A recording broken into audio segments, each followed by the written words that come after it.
Bueno, mi nombre es Elvis José Reyes Anaya, de la carrera de Ingeniería Mecánica del quinto semestre.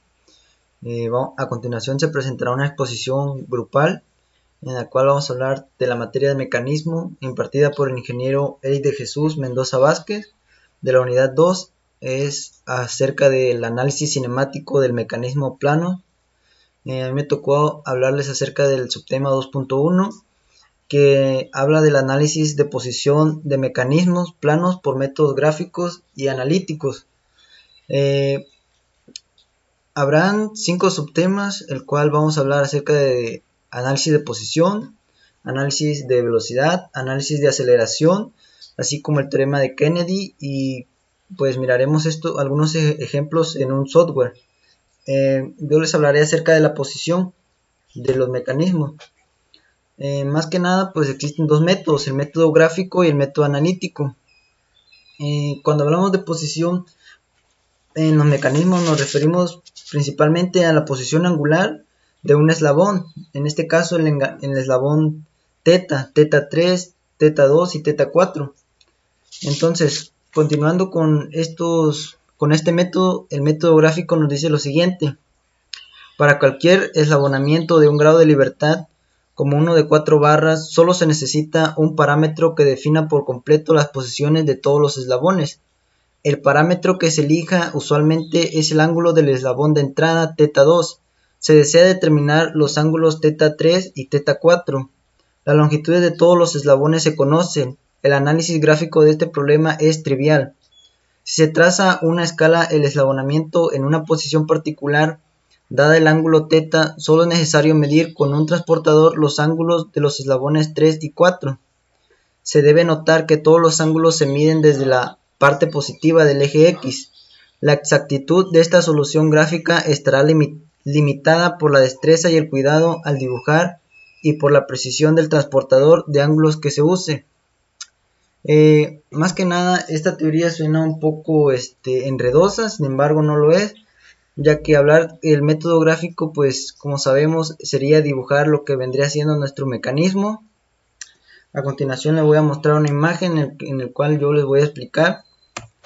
Y pues aquí lo tenemos, nuestro mecanismo de 4 eslabones, ¿no?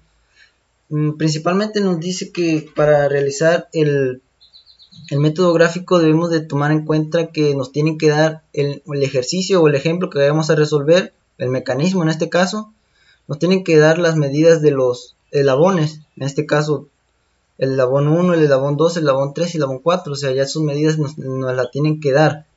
Igual nos tienen que dar un punto de referencia, lo que nos decía la teoría, ¿no? En este caso nos van a dar θ2. A partir de ahí, ¿qué nos decía? Que pues teníamos que trazar el primer eslabón, ¿no? Que sería este. Después continuar con el segundo eslabón, pero tomando en cuenta el ángulo de θ2. A partir de ese momento nosotros para trazar el eslabón 3 y el eslabón 4 nos dice que utilicemos un compás. En este caso vamos a abrir nuestro compás a la medida del eslabón 3 y el eslabón 4 y tomando como referencia el O4 aquí en este nodo. Vamos a trazar los círculos y donde se intersequen esos círculos, ahí va a ser nuestro punto, nuestro nodo. En este caso lo llamaremos B.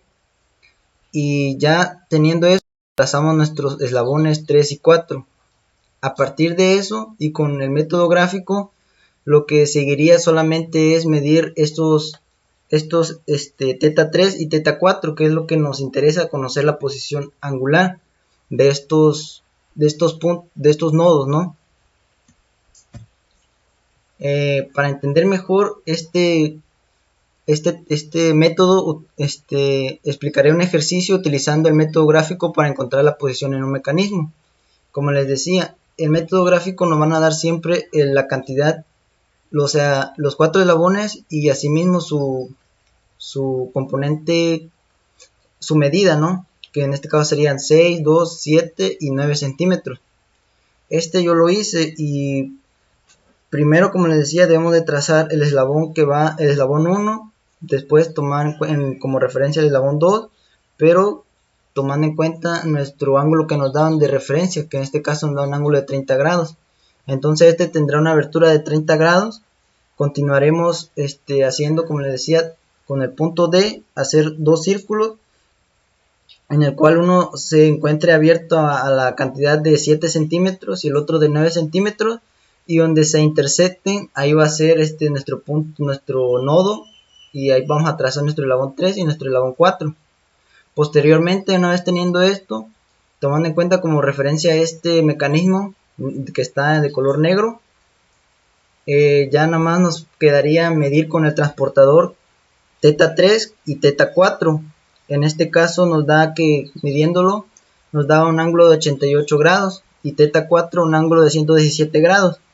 El mecanismo, y si conocemos un poco de la materia, debemos saber que igual este mecanismo tiene un movimiento cruzado, el cual se está representado con el color rojo, y igual es el eslabón 3 y el eslabón 4.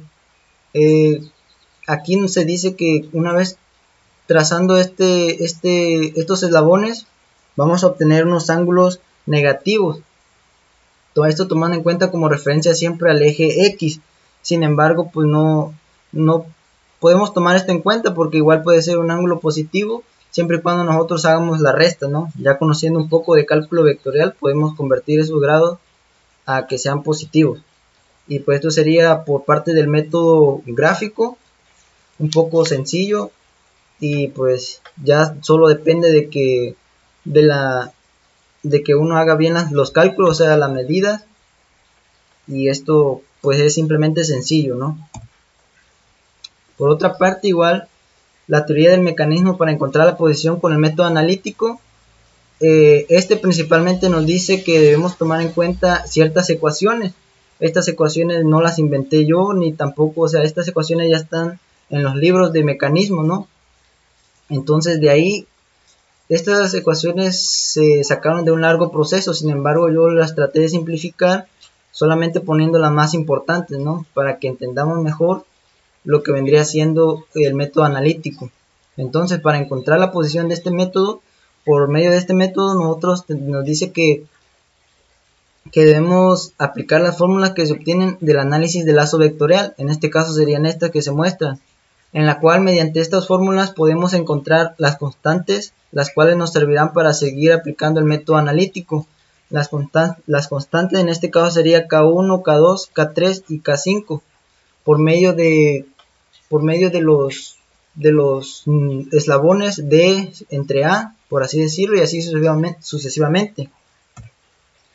Continuando, entonces nos dice que el siguiente paso para seguir utilizando el método analítico sería que una vez ya obtenidas las constantes anteriores se sustituyan en estas otras ecuaciones para poder obtener otros valores que seguiremos utilizando posteriormente para encontrar el valor de los ángulos.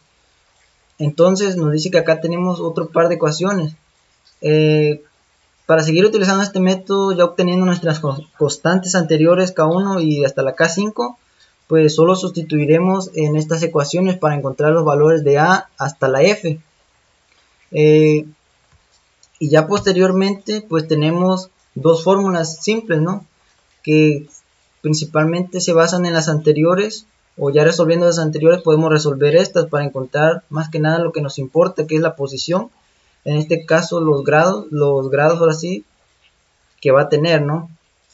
Ya para obtener los valores de los ángulos de teta 3 y teta 4 podemos ver claramente que en la fórmula se encuentra un radical, por lo que la respuesta ya sabemos que obtendremos dos resultados, uno negativo y uno positivo. Esto nos dábamos cuenta igual que pasaba lo mismo cuando hacíamos por el método gráfico, ¿no?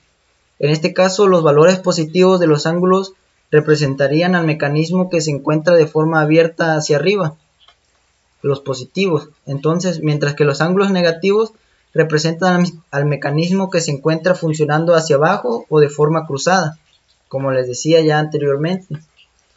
Para que nos quede más claro este tema o este método analítico, vamos a realizar el siguiente ejercicio para encontrar la posición del mecanismo. Igual nos dice que nos dan los datos, el valor de los eslabones de 4, de 14, de 16 y de 12, con un ángulo de teta, con un ángulo de referencia de 35 grados.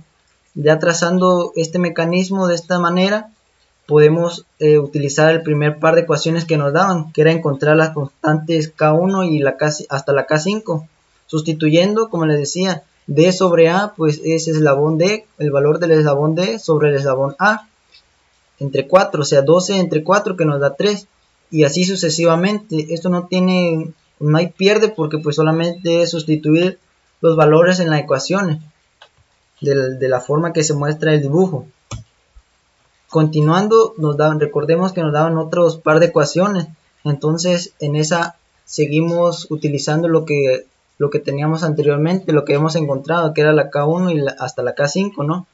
Que nos dice que el par de ecuaciones se refiere a que vamos a encontrar A con el coseno del ángulo de θ 2 igual a K1 menos K2 coseno de θ 2 más K3, sustituyendo ya los valores que habíamos encontrado de K1 y con el ángulo de 35 que nos daban de referencia nos da un valor de A de menos 1.076, y continuando así, sustituyendo. No tiene caso explicar cada uno de estos porque solo es sustitución, no hay pierde, y pues vamos a encontrar los valores de B, C, D, E y F, ¿no? Finalmente, lo que teníamos que hacer es sustituir ya en la ecuación que nos daban para encontrar el valor del ángulo θ3, que ya sabemos que vamos a obtener dos valores. Sustituíamos en la ecuación igual de la misma forma que lo veníamos haciendo, obtenemos un valor de θ3 que nos da igual a 70.41 grados positivo, y θ4 igual a, aquí sería θ3 igual a menos 99.88 grados, que sería el ángulo negativo. Por otra parte, el ángulo de θ4 nos da un ángulo positivo de 104.59 grados, y θ4 por parte cuando se encuentra cruzado, el mecanismo nos da de menos 1.34.07.